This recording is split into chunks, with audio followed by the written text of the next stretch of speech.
Ke Apoteker Sandri, banyak yang nanyakin terkait dengan vitamin D ini ya guys. Sebenarnya berapa sih dosis yang aman untuk vitamin D? Nah, sebelum itu Sandri akan bahas terkait dengan reseptor terkait dengan vitamin D yang ada di dalam tubuh kita, yang dikenal dengan FDR atau vitamin D reseptor. Jadi memang salah satu vitamin yang ada di inti sel kita yang memang sudah ada gitu. Dan distimulasi dengan adanya vitamin D, baik itu dari makanan, sinar matahari, atau kalian konsumsi suplemen. Makanya ini pengen Sandi bahas buat teman-teman semuanya supaya kalian tahu bahwa vitamin D itu seberapa pentingnya buat tubuh kita. Oke, sebelum masuk ke sana, kalian ini bisa lihat, ini adalah beberapa contoh terkait dengan reseptornya. Jadi memang vitamin D itu punya reseptor inti yang namanya vitamin D reseptor atau VDR. Nah, VDR ini akan berikatan dengan vitamin D, baik itu dari paparan sinar matahari, makanan, atau suplemen, dan membentuk aktif, yaitu dinamakan dengan kalsiterol. Nah, kalsiterol ini akan berikatan dengan yang namanya VDR ini akan membentuk transkrip ya, atau dia berikatan dengan protein-protein tertentu yang memang ada di membran sel. Nah, aktivasi ini akan berikatan dengan DNA ya, karena kan berhubungan dengan transkripsi, ya kan? Nah, ketika dia masuk seperti ini, nah, dia akan menyesuaikan lagi terkait dengan beberapa stimulasi terkait dengan kalsium, fosfor, dan beberapa hal lainnya. Sintesis protein ini yang disebabkan karena ya diaktifasi oleh VDR. Jadi ini singkatnya adalah terkait dengan masuknya vitamin D terus berikatan dengan VDR ya. Jadi tuh ada yang bulatan itu. Nah, dia aktif, setelah aktif dia melakukan transkripsi dengan DNA kita dan aktiflah dia dalam sel kita. Makanya vitamin D itu sangat berperan sekali pada kaitannya dengan sistem imun satu, yang kedua tentang kanker juga, tentang pembuluh darah juga, dan tentang terkait dengan pertumbuhan tulang dan gigi. Makanya Sandi jarang merekomendasikan kalau kalian itu konsumsi kalsium kan, karena Sandi lebih memfokuskan pada teman-teman itu ya terkait dengan vitamin D-nya itu dipenuhi, baik itu berjemur, makan, dan juga suplemen. Terkait dengan perjalanannya sebenarnya seperti ini ya guys. Jadi kalian bisa lihat aja terkait dengan perjalanan vitamin D itu di dalam tubuh. Tapi kalau di membrannya tadi itu, itulah jalan mekanismenya ketika dia sudah sampai ke sel inti kita. Jadi Kak, berapa sih dosis yang bisa kita minum untuk vitamin D itu sebenarnya? Nah, kalau terkait dengan dosis vitamin D itu bervariasi tergantung pada pasiennya atau tergantung pada orangnya karena kategorinya adalah suplemen. Kalau untuk kategori suplemen itu untuk bayi itu sekitar 400 sampai 800. Bahkan kalau udah ada masalah defisiensi itu bisa jadi dikasih 1000. Bahkan kalau untuk yang pasien sudah memasuki kata balita, terus sampai ke anak-anak dan dewasa itu rata-rata ngambilnya 1000 sampai 5000. Yang untuk dewasa itu bisa 5000 sampai 20000 tergantung keparahannya. Makanya pada masalah-masalah tulang seperti osteoporosis, terus rheumatitis, ataupun ada permasalahan terkait dengan autoimun, terkait dengan tulang, vitamin D salah satu alternatif yang diberikan untuk hal tersebut, bukanlah kalsium.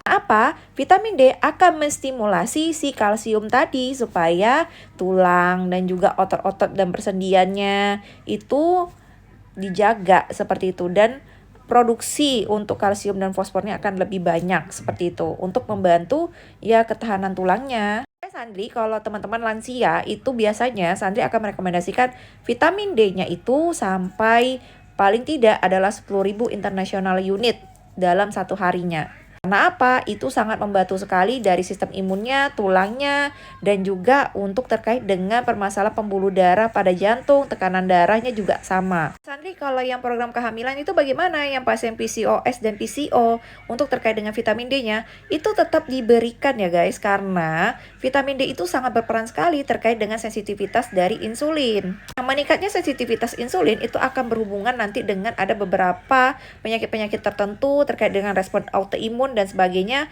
Nah, itu tetap diberikan vitamin D. Bisa dosis 5000 sampai bahkan 20.000 international unit dikasih. Ingat ya, kalau untuk konversi dari international unit ke miligram itu hanya 1,2 miligram sekian lah, kayak gitu. Jadi cukup jauh sekali gitu kalau kalian menganggap bahwa vitamin D itu besar sekali dosisnya, kayak gitu ya. Tak jarang juga Sandri bagi yang teman-teman yang punya permasalahan sel akibat kerontokan rambut itu memang ada masalahnya dengan beberapa organ tertentu. Vitamin D juga direkomendasikan untuk teman-teman semuanya. Untuk menjaga sistem otak juga ya teman-teman, yang mencegah terjadinya Alzheimer atau pikun, bahkan Parkinson, itu juga diberikan vitamin D dengan dosis yang paling maksimal itu adalah 20.000 international unit. Tapi sebelum kalian mengkonsumsi suatu produk vitamin D, seharusnya kalian lihat dulu bagaimana aktivitas kalian. Apakah kalian sering di dalam ruangan atau sering di luar ruangan? Nah, terkait dengan konsumsi vitamin D, baik itu dari makanan ya ataupun misalnya suplemen, itu biasanya akan dilihat kalian itu dari segi kulit saja. Dari segi kulit saja itu sudah sangat berpengaruh. Orang yang berkulit hitam itu jarang sekali bermasalah terkait dengan vitamin D-nya karena memang terkait dengan genetik ada dia vitamin D itu berpengaruh di sana. Dan orang yang berkulit putih biasanya akan banyak mengkonsumsi vitamin D dibandingkan orang yang berkulit tan atau gelap seperti itu. Nah, kalau untuk penyerapannya lebih cepat diserap oleh kulit yang putih daripada yang berkulit gelap seperti itu. Itu adalah kajian-kajian farmakogenomik terkait dengan vitamin D ini sebenarnya. Terus terkait dengan reseptor yang ini kita bahas adalah VDR ini, dia akan menurun ketika usia kalian mulai memasuki senja atau tua gitu ya. Jadi makanya vitamin D ini tetap distimulasi dengan cara olahraga, berjemur, dan juga suplemen lagi. Terus pada pasien-pasien autoimun juga diperlukan lah terkait dengan vitamin D lagi. Untuk autoimun itu biasanya sampai 10.000 aja international unit itu sangat cukup. Dan vitamin D ini bisa dikonsumsi dari umur bayi, balita, bahkan ibu hamil dan ibu menyusui terkait dengan gizi-gizi tertentu.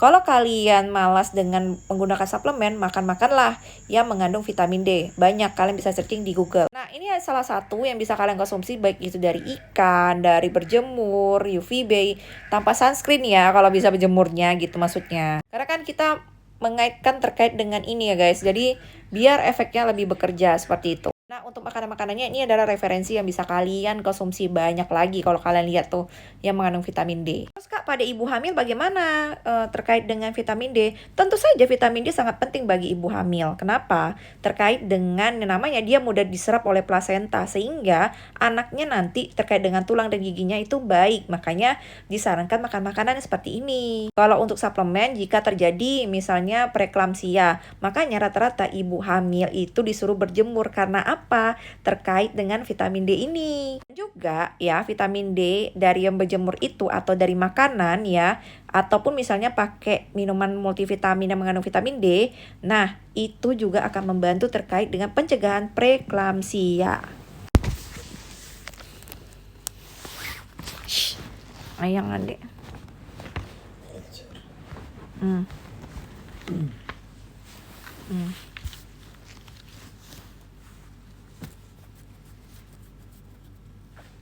Jadi kalian yang hipertensi mungkin akan disarankan untuk konsumsi vitamin D juga.